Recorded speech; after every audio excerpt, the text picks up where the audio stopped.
ऋषिन समेत नहाए, विविधि दान मही देवन पाए। भैया के द्वारा 51 मुद्रा अर्पण है, मंगल की कामना। सज्जनों, राम जी ने स्नान किया तो मन का क्षोभ बढ़ गया।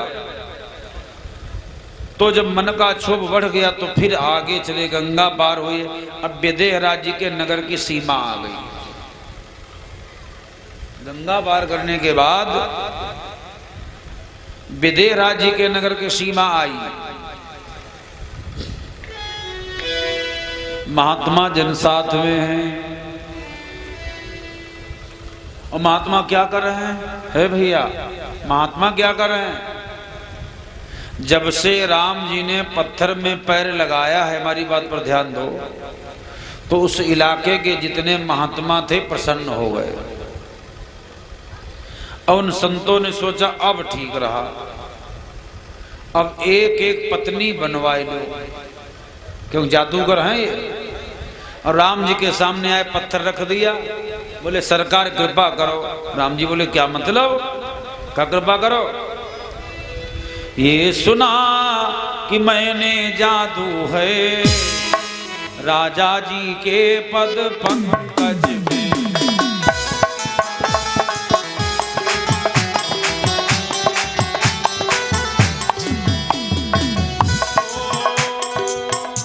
ये सुना कि मैंने जादू है राजा जी के पद पंकज में, पत्थर से नारी बनती है, ताकत है महान चरण रज में।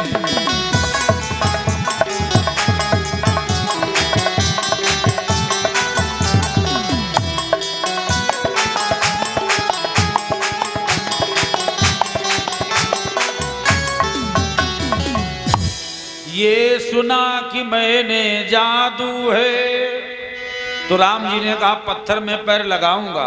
अच्छा एक बात बताओ, क्या किसी के पास पत्रा है? तो एक महात्मा ने कहा हमारे पास है। तो समय देखो क्या चल रहा, मुहूर्त देखो कैसा है। तो उस ब्राह्मण ने कहा भद्रा चल रहा। तो भगवान बोले भद्रा में न बनवाओ। फिर कब बनवाए? कहा आगे बनवा लेना, दंडक वन में मिलूंगा। और राम जी जब दंडक वन में लीला कर रहे हैं तो सीता के लिए रो रहे थे। ऋषियों मुनियों ने देखा, हे खग मृग हे मधुकर श्रेणी, क्या दयनीय दशा है। कामीन कहे दीनता दिखाई, जोगिन कहे मन बिरती दृढ़ा।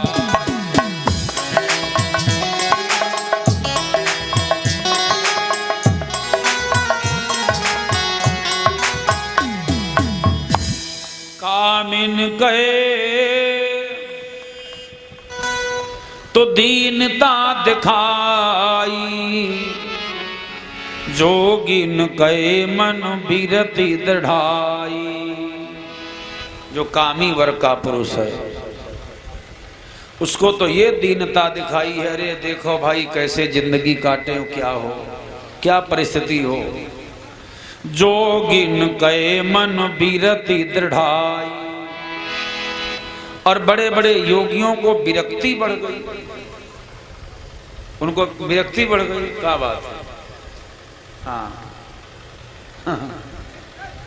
बोली वृंदावन बिहारी लाल की। 2-4 मिनट और कष्ट करो। कामिन कहे दीनता दिखाई, जोगिन कहे मन बिरति दृढ़ाई। उनको विरक्ति बढ़ी। ये कैसे? तुलसीदास जी ने इसीलिए कवितावली में लिखा, बिंद के बासी उदासी वृद्धारी बिरुनारी दुखारे। विदेह राज्य के नगर में जब पहुंचे हैं तो नगर के किनारे ही राम लक्ष्मण जी विश्वामित्र जी के साथ में बैठ गए। संत जन ऐसे गांव में नहीं जाते हैं, जब बुलाए जाते तो जाते हैं। महाराज जनक जी को ये मालूम हुआ कि विश्वामित्र जी महाराज आए हैं, महामुनि आए। एक बात समझ लो, ये महात्मा जब दशरथ से मांगने गए थे तो महामुनि नहीं रह गए थे, खाली मुनि आगमन। और अब जनक से कुछ तो मांगने तो गए नहीं, तो यहाँ फिर महामुनि हो गए। विश्वामित्र महामुनि आए, समाचार मिथिलापति पाए। यहाँ का जितना राजा है, जो भी सिंहासन पर विराजमान होगा वो मिथिलेश कहा जाएगा। क्यों? ये शिरध्वज नाम के जनक हैं, इन्हीं के परिवार में एक महाराज निम हुए हैं। निम जी वशिष्ठ के श्राप से मर गए थे, तो उनके शरीर का मंथन किया गया था। मथने से जो बेटा पैदा हुआ वो मिथि रखा गया उसका नाम। तब से यहाँ के राजा सब मिथिलेश कहे जा रहे। भैया के द्वारा 50 मुद्रा कल्याण हो, सब मिथिलेश कहे जाते हैं। विश्वामित्र महामुनि आए, विश्वामित्र महामुनि आए, विश्वामित्र महामुनि आए, समाचार मिथिलापति पाए।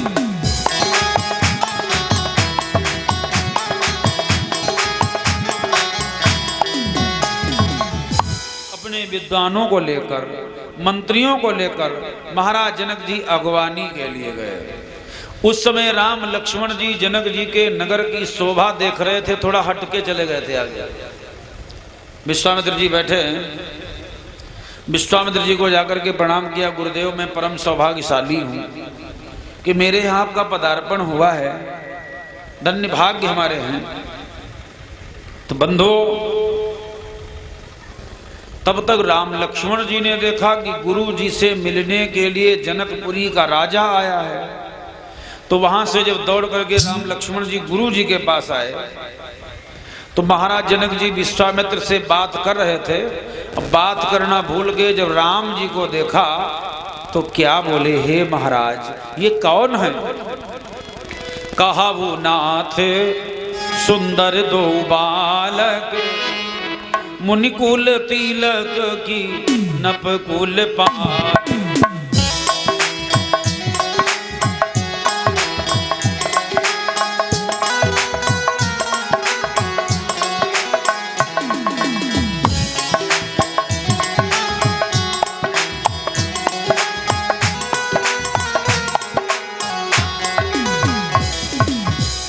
कहाहु नाथ सुंदर दो बालक, ये मुनिकुल तिलक। किसी महात्मा के पुत्र हैं या कोई राजा के बेटा हैं? तो बोले ये दशरथ जी के पुत्र हैं, हमारे यज्ञ के रखवाले। बोले गुरुदेव आप बड़े भाग्यवान हो, इनको मेरे यहाँ ले चलो। हा, मैं तो इनको देखता हूँ तो क्या विचार आया, ब्रह्म जो निगम नेति कही गावा, ब्रह्म जो निगम नेति कही गावा, वह वेश धरी की सुइयावा।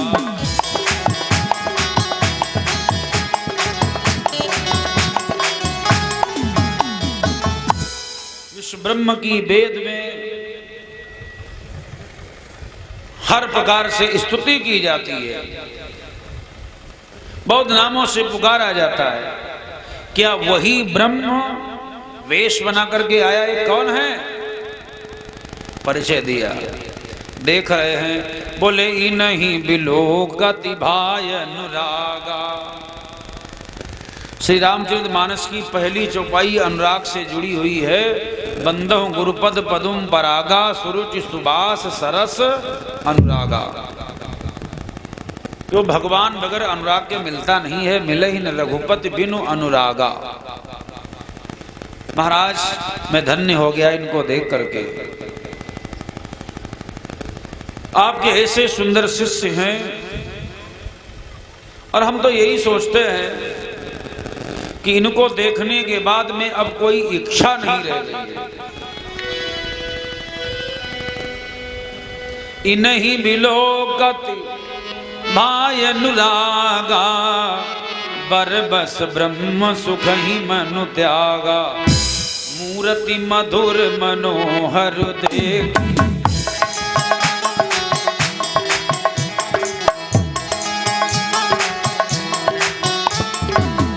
मूर्ति मधुर मनोहर देखी, मूर्ति मधुर मनोहर देखी, भयउ विदेह विदेह विदेही।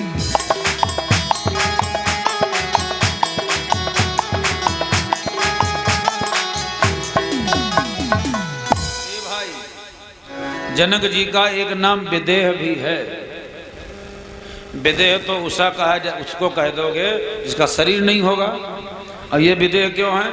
एक बार महर्षि मतंग ने सोचा, जनक को दुनिया के लोग विदेह क्यों कहते हैं? तो ये क्या करते हैं, जनक जी से बाबा मतंग जी पूछने आए। एक बार विचरण मन लाए, ऋषि मतंग मिथिलापुर आए। उठी महिपाल दंडवत कीना, चरण धोई चरणोदक लीना।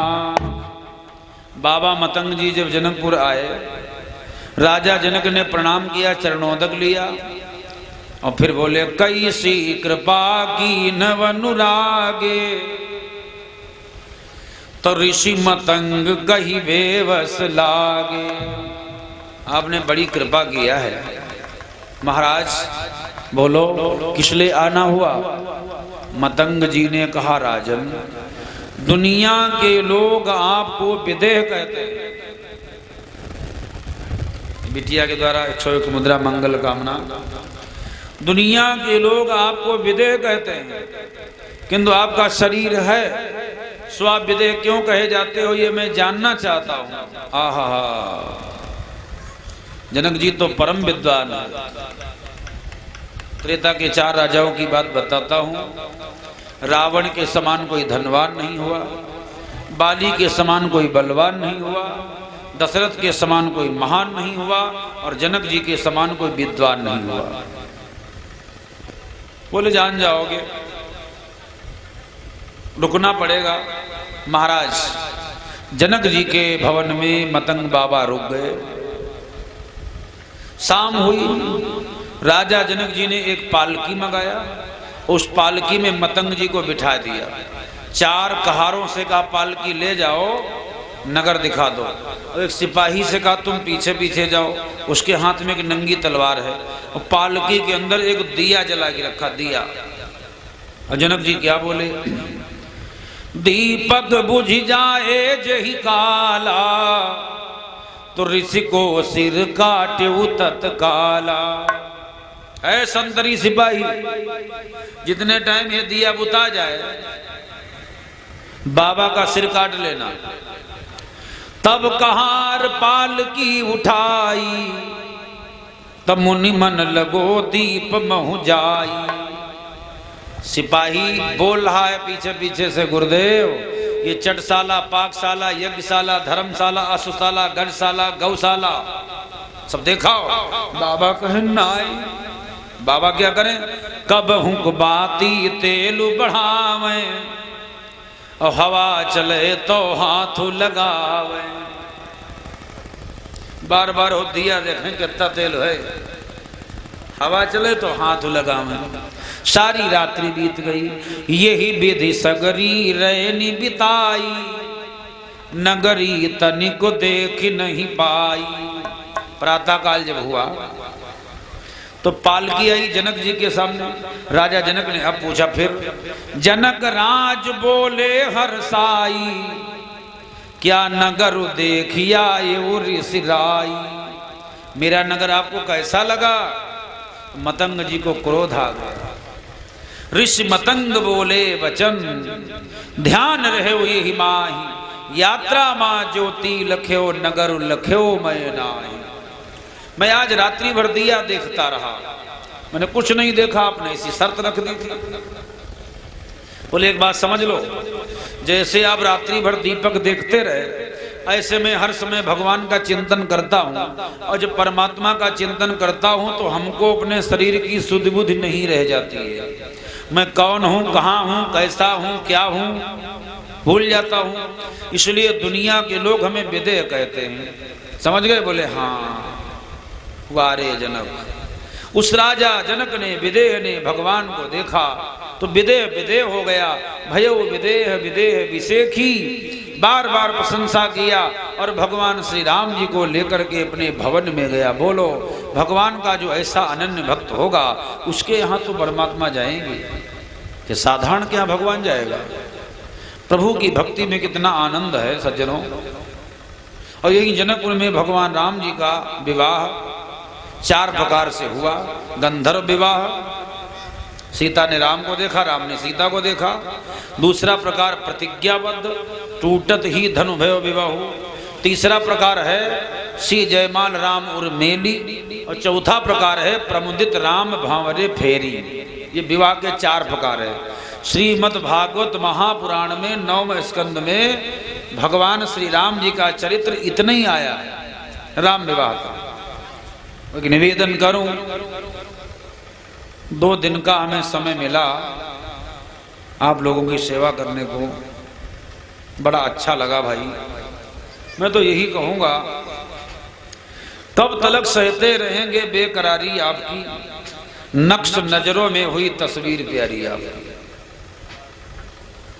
बेवफाई ये मिस्र की आखिरी फरियाद है, कम न होगी हस्र तक उल्फत हमारी आपकी। आपको पाया है जब से मैं न आपे में रहा, आपको पाया है जब से मैं न आपे में रहा, नक्श नजरों में हुई तस्वीर प्यारी आपकी। भगवान प्रेम स्नेह बनाए रखे। भगवान की जब दया होगी तो सत्संग फिर होगा। एक बात बताऊं, कथा चुकती नहीं है। संकल्प विचारधारा के माध्यम से विराम दिया जाता है। बिटिया श्री राखी जी, आपके आयोजन अनुष्ठान और प्रवचन बहुत दूर दूर होते हैं। अगर दूर दूर जाती नहीं है तो हमारी मुलाकात हुई कैसे? 200-400 किलोमीटर में आपका आवागमन बना रहता है। मुलाकात हुई, सूरज भैया से हमारी बात भी हुआ करती है। बड़ा अच्छा लगा आप सबसे मिलकर। फिर जब भगवान की कृपा होगी तो सत्संग होगा। यही चांदनी फिर रही रात होगी। समय का इंतजार है भाई। अब मैं रुक जाता और 2 दिन कथा करेगा, 2 दिन नहीं मैं 4-6 दिन और रुक जाता, लेकिन अब ये कहाँ तक बहाना और दुनियादारी से बकाया जाए दूसरे को। कथा हमारी दूसरी जगह हो रही है, इसलिए जाना जरूरी है भाइयों। कल हम अपने पुनः स्थान के लिए प्रस्थान करेंगे। आइए 2 बार भगवान का नाम गाओ, फिर कभी भगवान की कृपा से सेवा की जाएगी। और ये मंच और माइक बिटिया के करकमलों में जैसा दिशा निर्देशन दे। आज कृष्ण जन्म की चर्चा जो आई कुछ भजन गीत के माध्यम से गाएंगी, तो उसके बाद आप झांकी का आयोजन देखो। क्योंकि समय ढेर बढ़ रहा है, इसलिए ज़्यादा समय किसी को लेना नहीं चाहिए, परेशान नहीं करना चाहिए। तो लिहाजा मैं आवाहन करता हूँ, आइएगा बिटिया और भगवान का नाम गाएं। श्री राम जय जय राम।